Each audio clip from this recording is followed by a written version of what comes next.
안녕하세요. 찐중투입니다. 12월 11일 지난주 금요일에 시진핑 중국 공산당 총서기 겸 국가주석 주재로 중공중앙정치국 회의가 개최됐는데요. 이번 회의는 세 가지 안건이 있었는데 첫째는 2021년 경제사업 분석, 둘째는 당의 부정부패 척결 검토, 셋째는 당의 지방조직 선거조례 심의인데요. 여기서 경제와 증시와의 관련성이 높은 것은 첫 번째, 2021년 경제사업 분석인데요. 이게 왜 중요하냐면 2020년은 13차 5개년의 마지막 해, 즉 2021년은 14차 5개년의 첫 해라서 경제 분야의 정책 기조가 중요하고요. 또한 매년 12월 중순에 중앙경제공작회의가 열리는데 12월 11일에 개최한 이 중공중앙정치국 회의는 중앙경제공작회의 직전에 열린 회의라서 가이드라인의 의미가 크거든요. 중앙정치국 회의든 조만간 열릴 중앙경제공작회의든 정책 기조에 대한 가이드라인을 제시하는 거지 특정 산업이나 기업에 대해 아주 세세하게 언급하진 않지만 적어도 이번 회의에서 제시한 내용들을 통해서 중국 지도부에서 내년 경제정책의 방향성을 어떻게 갖고 갈 거냐에 대한 인식은 일단 갖고 있어야 합니다.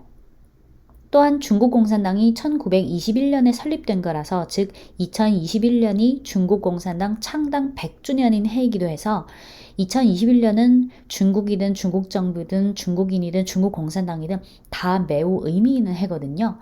저는 2003년 대학 3학년 때 입당했는데 과거에 상하이에서 직장 생활할 때는 그래도 몇 개월에 한 번씩 제가 소속되어 있는 당 지부의 행사에 참여하곤 했는데 한국에 너무 오래 살다 보니까 그런 기회가 없어서 좀 아쉽긴 하네요. 오늘 중국증권사 리포트 읽기에서는 이번 중앙정치국 회의에 대한 CICC와 국태군한 두 증권사의 코멘트를 공유드리겠습니다. 화면은 안 보셔도 되고요. 듣기만 하시면 됩니다. 중문 리포트 원문에 충실하다 보니까 중국식 표현들이 자주 나와서 한국어 표현상으로는 좀 어색하게 느끼실 수 있는 부분이 있을 거예요.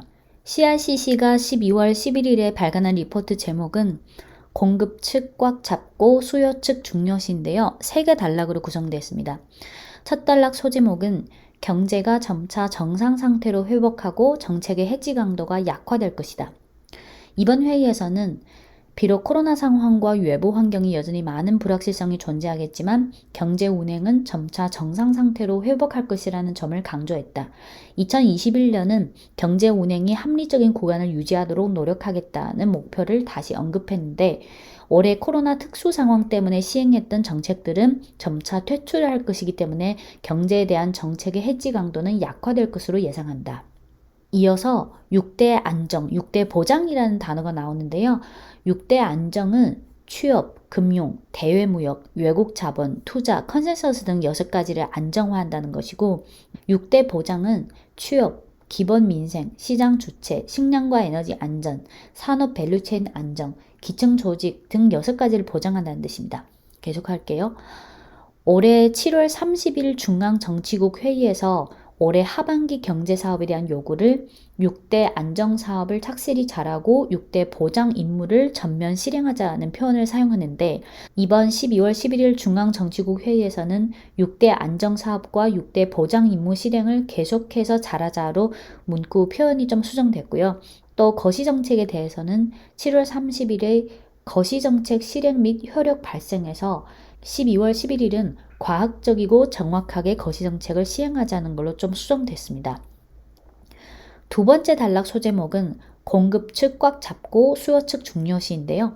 쌍순환이라는 배경하에서 수요 측 개혁에 대한 정책의 관심도가 좀 향상됐고 공급 측과 수요 측이 상호 추진하는 보다 높은 수준의 균형을 형성하는 것을 요구해 국민 경제 시스템의 전반적인 효능 향상이라는 문구를 사용했습니다. 과학기술 혁신에 대해 이번 회의에서는 과거 5중전회 때 제출한 과학기술 자립자강의 기조를 이어받아서 산업 밸류체인의 자주적이고 통제 가능한 능력을 증강하자고 강조해서 14.5개년 기간 동안 과학기술 자립자강 추진이 정책의 중점 방향이 될 것으로 예상한다. 회의에서는 부동산 시장의 안정적이고 건강한 발전 추진을 계속 강조했고 아마 분량의 제한으로 부동산은 거주하기 위한 것이지 투기를 위한 것이 아니다는 문구를 넣지는 않았지만 이는 부동산 정책의 완화를 의미하지 않는다. 리스크에 대해 이번 회의에서는 잔존 리스크 해소와 새로 생길 리스크를 방지하자는 두 가지 표현을 사용해서 리스크 범위를 넓혔다. 세 번째 단락 소제목은 반독점 강화, 자본의 무질서한 확장 방지인데요. 이 내용은 지난 11월 10일 국가시장감독관리총국에서 발표한 플랫폼 경제 분야의 반독점 가이드라인 의견 수렴안의 내용과 일맥상통하다. 인터넷 플랫폼을 기반으로 하는 경제는 원래 승자 독식의 속성을 갖고 있고 자연스럽게 독점하는 속성을 일부 갖고 있으며 대량의 유저 데이터를 보유하고 있어서 남용 리스크도 일부 존재한다.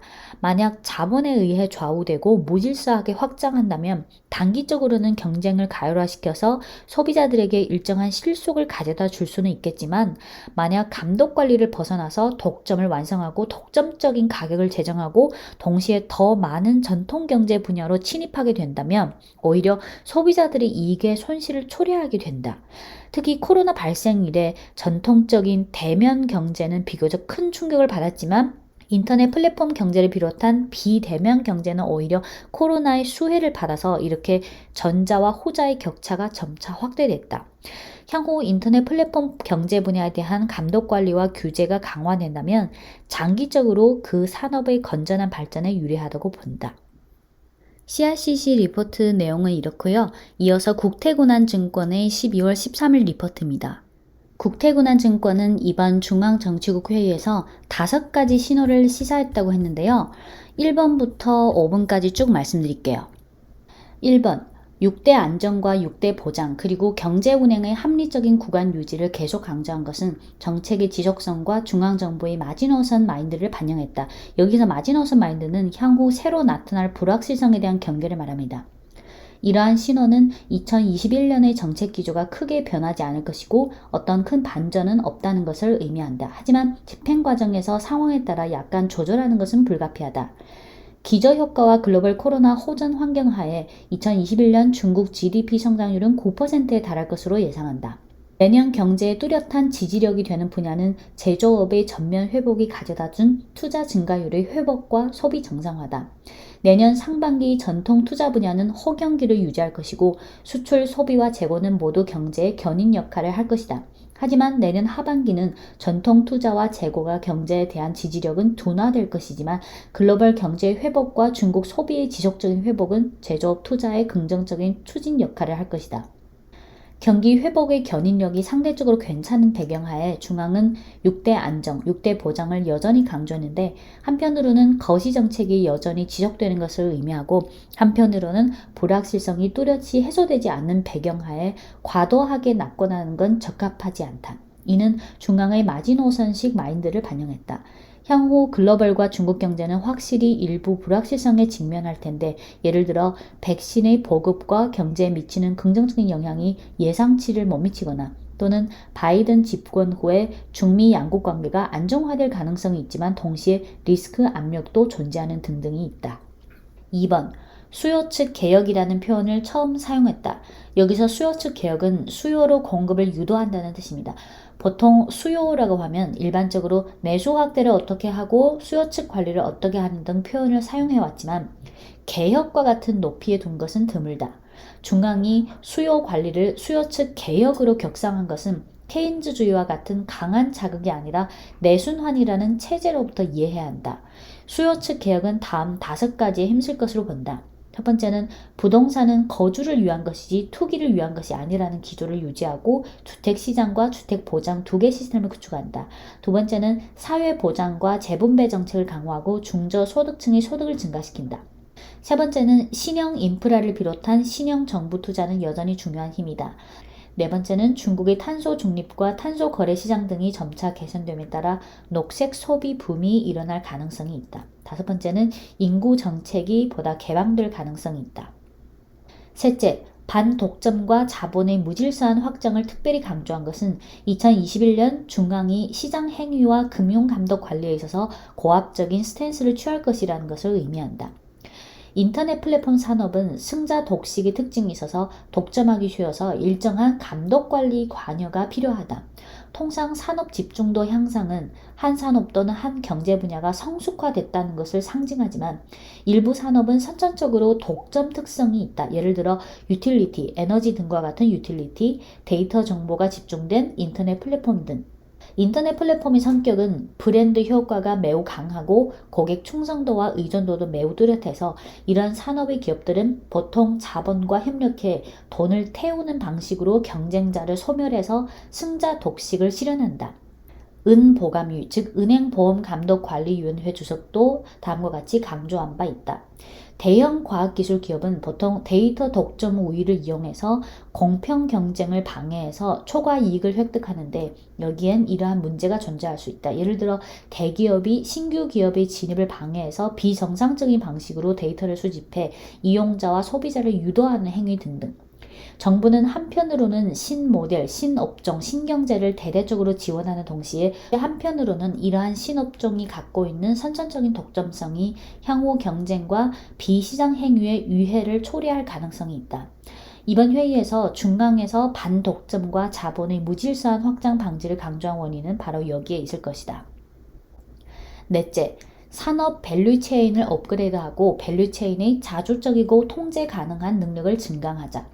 중미 무역전쟁 이래 화웨이에 대한 미국의 탄압과 제재는 중국 밸류체인의 안전에 경종을 울렸다. 국가 지도자는, 여기서 시진핑을 말하는 거죠. 국가 지도자는 산업 사슬, 공급 체인이 중요한 순간에 힘 못 쓰면 안 된다.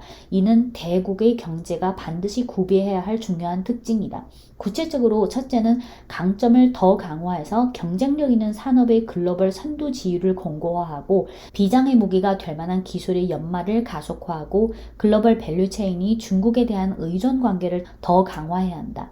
둘째는 단점 보완인데요. 국가 안전과 관련된 분야나 지점에서 자주적이고 통제 가능하고 안전하고 믿음직한 국내 생산 공급 체계를 구축해야 한다. 국대군안증권은 향후 녹색 신에너지 분야가 중국이 보다 강화할 장점 분야가 될 것이고 반도체 칩과 핵심 소재 등 분야가 중점적으로 보완해야 할 단점이라고 본다. 5번. 잔존 리스크 해소를 일정에 올림으로써 부동산이라는 회색 코뿔소를 방지해야 한다. 여기서 회색 코뿔소는 블랙스완이랑 상대적인 의미인데요. 블랙스완은 아시다시피 예상하기 어렵거나 예상할 수 없었던 그런 위험이라면 회색 코뿔소는 개연성이 높고 파급력이 크지만 사람들이 간과하는 위험을 뜻하는 용어입니다. 금융 리스크와 관련해서 2019년에는 시스템적 금융 리스크가 발생하지 않도록 확보하자라는 표현에서 이번 회의에서는 각종 잔존 리스크 해소와 새로 나타날 리스크 방지를 잘해야 한다는 표현으로 수정됐습니다. 최근 나타난 디폴트 사건, 중소은행 리스크 사건 및 핀테크 리스크 등은 주목할 만한 방향이다. 부동산과 관련해서 은보감위 주석은 현 단계 금융 리스크에 있어서 최대 회색 코뿔소는 부동산이다 라고 여러 차례 언급한 바 있다. 부동산은 거주를 위한 것이지 투기를 위한 것이 아니며 부동산을 단기적인 경기 자극수단으로 하지 않겠다는 기조는 계속 유지할 것이다. 네, 오늘은 지난 12월 11일에 개최된 중공중앙정치국 회의에 대한 CICC와 국태군안 두 증권사의 코멘트를 공유드렸는데요. 이제 이번 주 또는 늦어도 다음 주까지 중앙경제공작회의 결과가 나오면 거기서 내년 경제정책에 대한 더 자세하고 더 정확한 내용들이 나오겠지만 적어도 이번 중앙정치국 회의에서 시사한 내용들을 쭉 한번 훑어보시면 중국 지도부에서 2021년 내년에 경제정책에 대해 어떤 기조, 어떤 스탠스를 취하고 있느냐에 대한 기본적인 이해는 가지실 수 있을 거라 믿습니다. 지금까지 찐중투였습니다.